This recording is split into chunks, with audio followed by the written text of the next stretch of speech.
Hi hello ಎಲ್ಲರಿಗೂ ನಮಸ್ಕಾರ. ನಾನಿವತ್ತು ಸ್ಮೂತ್ ಆಗಿರುವಂತಹ ಸಾಫ್ಟಿ ಆಗಿರುವಂತಹ ಖಾಲಿ ದೋಸೆಯನ್ನು ಮಾಡ್ತಾಯಿದ್ದೀನಿ. ಈ ಖಾಲಿ ದೋಸೆಯನ್ನು ನಾನು 2 ಟೈಪ್ ಮಾಡ್ತಾಯಿದ್ದೀನಿ ನೋಡಿ. ಒಂದು ಪ್ಲೇನ್ ಆಗಿರೋದು, ಒಂದು ತರಕಾರಿಯನ್ನು ಹಾಕಿರುವಂಥದ್ದು. ನಾನು ಈ ದೋಸೆಯನ್ನು ಮಾಡಲಿಕ್ಕೆ ಇಂದಿನ ದಿನ ಅಕ್ಕಿ, ಉದ್ದಿನಬೇಳೆ, ಕಡಲೆಬೇಳೆ, ಮೆಂತ್ಯಕಾಳು ಹಾಕಿ ನೆನೆ ಇಟ್ಟಿದ್ದೆ. ನೆನೆ ಇಟ್ಟು ಆನಂತರ ಒಂದು 7-8 ತಾಸುಗಳ ನಂತರ ಇಂದಿನ ದಿನ ರುಬ್ಬಿ ಓವರ್ನೈಟ್ ಎಲ್ಲ ನೆನೆಸಿದ್ದೀನಿ. 15 ತಾಸುಗಳ ಕಾಲ ಈ ಹಿಟ್ಟನ್ನು ನಾನು ನೆನೆಸಿಟ್ಟಿದ್ದೀನಿ. ಈ ಖಾಲಿ ದೋಸೆ ಮಾಡಲಿಕ್ಕೆ ನಾವು ಬಹಳ ಹೊತ್ತು ಹಿಟ್ಟನ್ನು ನೆನೆಸಬೇಕಾಗುತ್ತೆ. ನೋಡಿ, ಈಗ ರುಚಿಗೆ ತಕ್ಕಷ್ಟು ಉಪ್ಪನ್ನು ಹಾಕಿದ್ದೀನಿ. ಎಷ್ಟು ಚೆನ್ನಾಗಿ ಉದುಗಿ ಬಂದಿದೆ ನೋಡಿ ನಮ್ಮ ಹಿಟ್ಟು. ಮತ್ತು ಅದರ ಜೊತೆಗೆ ನಾನು ಸಕ್ಕರೆಯನ್ನು ಸಹಿತ ಸೇರಿಸ್ತಾ ಇದ್ದೀನಿ. ಸೂಪರಾಗಿ ಉಬ್ಬಿಕೊಂಡು ಬಂದಿದೆ ಈ ಹಿಟ್ಟು.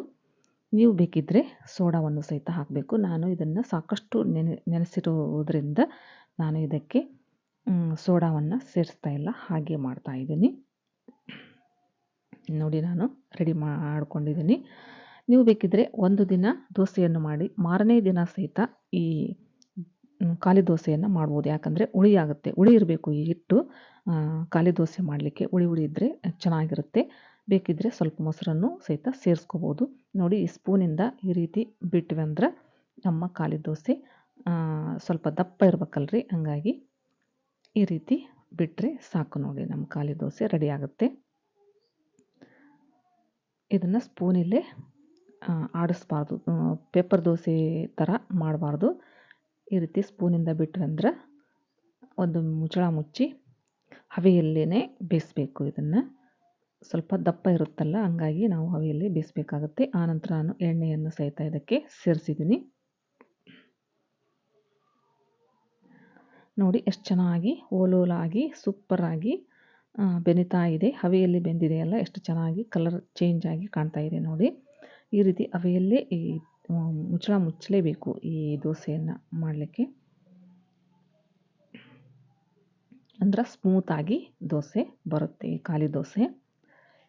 ನೋಡಿ, ಕಲರ್ಫುಲ್ಲಾಗಿ ಬಂದಿದೆ. ಜಾಸ್ತಿ ಹೊತ್ತು ಬೇಯಿಸಿದರೆ ಬಿರ್ಸ್ ಆಗುತ್ತೆ, ಕ್ರಿಸ್ಪಿ ಆಗುತ್ತೆ. ಹಂಗಾಗಿ ನಾವು ಮುಚ್ಚಳ ಮುಚ್ಚಿ ಸ್ವಲ್ಪ ಹೊತ್ತು ಬೇಯಿಸಿ ಕೊಳಸಿ ಹಾಕಿದ್ವಂದ್ರೆ ಸ್ಮೂತಾಗಿಯೇ ಇರುತ್ತೆ. ಇದನ್ನು ಎರಡೂ ಬದಿಯಲ್ಲಿ ಬೇಯಿಸ್ಬೇಕು ನೋಡಿ. ಪೇಪರ್ ದೋಸೆ ಆದರೆ, ಮಸಾಲೆ ದೋಸೆ ಆದರೆ ಒಂದೇ ಸೈಡನ್ನು ಬೇಯಿಸ್ತೀವಿ. ಯಾಕಂದರೆ ಅದನ್ನು ಸ್ವಲ್ಪ ತೆಳ್ಳಗೆ ಮಾಡಿರ್ತೀವಿ. ಈಗ ನೋಡಿ, ನಮಗೆ ಒಂದು ದೋಸೆ ರೆಡಿ ಆಯಿತು, ಪ್ಲೇನ್ ದೋಸೆ. ನಾನು ಈಗ ಇನ್ನೊಂದು ದೋಸೆಯನ್ನು ಹಾಕ್ತೇನೆ. ಈ ರೀತಿ ಸ್ಪೂನಿಂದ ಈ ರೀತಿ ಎತ್ತರಕ್ಕೆ ಬಿಟ್ವಂದ್ರೆ ತಾನೇ ಕರೆಕ್ಟಾಗಿ ದೋಸೆ ಕೂಡುತ್ತೆ. ನೋಡಿ, ನಾನು ಹಸಿ ಇರುವಾಗಲೇ ಹಿಟ್ಟನ್ನು ಹಾಕಿ ಹಸಿ ಇರುವಾಗಲೇ ಈರುಳ್ಳಿ, ಕೊತ್ತಂಬರಿ, ಹಸಿಮೆಣಸಿನಕಾಯಿ ಮತ್ತು ಕ್ಯಾರೆಟ್ ತುರಿಯನ್ನು ಇದಕ್ಕೆ ಹಾಕ್ತಾ ಇದ್ದೀನಿ. ಹಸಿ ಇರುವಾಗಲೇ ಹಾಕಿದ್ರಂದ್ರೆ ಅದು ಹಿಡ್ಕೊಳ್ಳುತ್ತೆ ನೋಡಿ. ಮೇಲೆ ಸ್ವಲ್ಪ ಎಣ್ಣೆಯನ್ನು ಹಾಕಿಬಿಟ್ವಂದ್ರೆ ಆ ತರಕಾರಿ ಎಲ್ಲ ಹಿಡ್ಕೊಳ್ಳುತ್ತೆ, ಹಿಟ್ಟನ್ನು ಬಿಡಂಗಿಲ್ಲ. ನೋಡಿ ಎಷ್ಟು ಚೆನ್ನಾಗಿ ಹಿಡ್ಕೊಂಡಿದೆ. ಈ ರೀತಿ ಹಸಿ ಇರುವಾಗಲೇ ನಾವು ತರಕಾರಿಯನ್ನು ಹಾಕಬೇಕಿದ್ರೆ ಸ್ವಲ್ಪ ಸಣ್ಣಗೆ ಕಟ್ ಮಾಡಬೇಕು. ಸಣ್ಣಗೆ ಕಟ್ ಮಾಡಿ ಈ ರೀತಿ ಹಾಕಿದ್ವಂದ್ರೆ ಕರೆಕ್ಟಾಗಿ ದೋಸೆಯಲ್ಲಿ ಅದು ತರಕಾರಿ ಎಲ್ಲ ಹಿಡ್ಕೊಳ್ಳುತ್ತೆ. ನೋಡಿರಿ, ಎಷ್ಟು ಚೆನ್ನಾಗಿ ಸೂಪರಾಗಿ ನಮ್ಮ ದೋಸೆ ಬಂದಿದೆ. ನೋಡಿ, 2 ಥರದಲ್ಲಿ ಈ ದೋಸೆಯನ್ನು ಮಾಡಿದ್ವಿ. ಎಷ್ಟು ಹೋಲಾಗಿ ನೋಡಿ, ಎಷ್ಟು ಚೆನ್ನಾಗಿ ಬಂದಿದೆ. ಚೆನ್ನಾಗಿ ನೆಂದರೆ ಇದೇ ರೀತಿ ಓಲೋಲಾಗಿ ಸೂಪರಾಗಿ ಕಾಣ್ತವೆ ದೋಸೆಗಳು, ಖಾಲಿ ದೋಸೆ. ಅದರಲ್ಲೂ ನೋಡಿ, ಸಾಂಬಾರ್ ಮತ್ತು ಚಟ್ನಿ ಜೊತೆ ಖಾಲಿ ದೋಸೆ ಸವಿಯಲು ಸಿದ್ಧ ಆಯಿತು. ಸೂಪರಾಗಿರುವಂತಹ ದೋಸೆಗಳು ರೆಡಿ ಆಯಿತು. ಖಾಲಿ ದೋಸೆ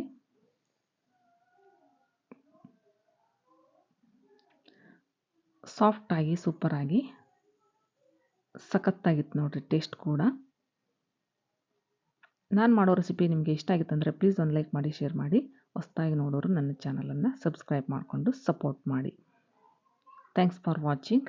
ಧನ್ಯವಾದಗಳು.